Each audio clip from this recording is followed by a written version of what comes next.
ఇంత క్లారిటీగా తెలియదు అసలు. దీనికి దుర్వాస మహాముని ఒక మహాముని ఉందండి. ఆయన ముక్కోపి. ఆయన ఎలా అంటే తాసుపామన్న బుస కొడతాడు. దాన్ని ముట్టుకుంటేనే దాని జోలికి వచ్చినా బుస కొడతాడు. ఆయన వస్తున్న పక్క నుంచి నిలబడ్డా కూడా బుస కొడతాడు. ఎందుకంటే ఆయన రెస్పెక్ట్ ఇవ్వలేదో లేకపోతే ఆయనకి ఏదో ఒక రకంగా ఆయన కోపిస్తే ఆయన చేసి ఒక కొబ్బరి చెట్టు కింద కూర్చొని తపస్సు చేసుకుంటుంటే ఎప్పుడైనా కొబ్బరికాయ పత్తికాయ రాలిపడ్డ చరిత్ర లేదు, ఎప్పుడూ లేదు. ఎండిపోయిన కాయ అది కూడా గట్టిగా గాలి దుమ్ము వస్తే తప్ప అది రాలిపడదు. అలాంటిది పచ్చికాయ ఆయన తపస్సు చేస్తుంటే ఆయన ఒళ్ళో పడ్డది. తపస్సు భంగం చేసింది. అంటే నువ్వు లేని ఏ దేవుడికి పూజ జరగదు, సంపూర్ణం కాదు. నువ్వు లేని ఏ దేవుడు నైవేద్యం స్వీకరించడు. ప్రథమ నైవేద్యంగా నిన్నే కొడతారు.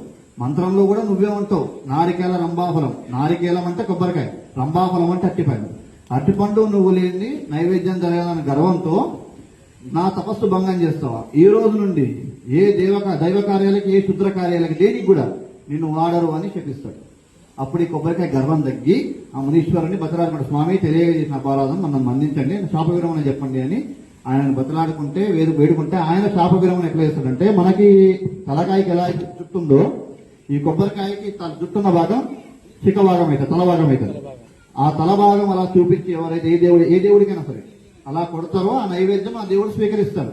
ఎటువైపు తిప్పి కొట్టినా కూడా నేను నీకు వేసిన శాపం అనేది ఉపశమనం కాదు. ఎటు తిప్పి కొట్టినా ఆ శాపం ప్రభావం దాని మీద ఉంటుంది, పనిచేయదు.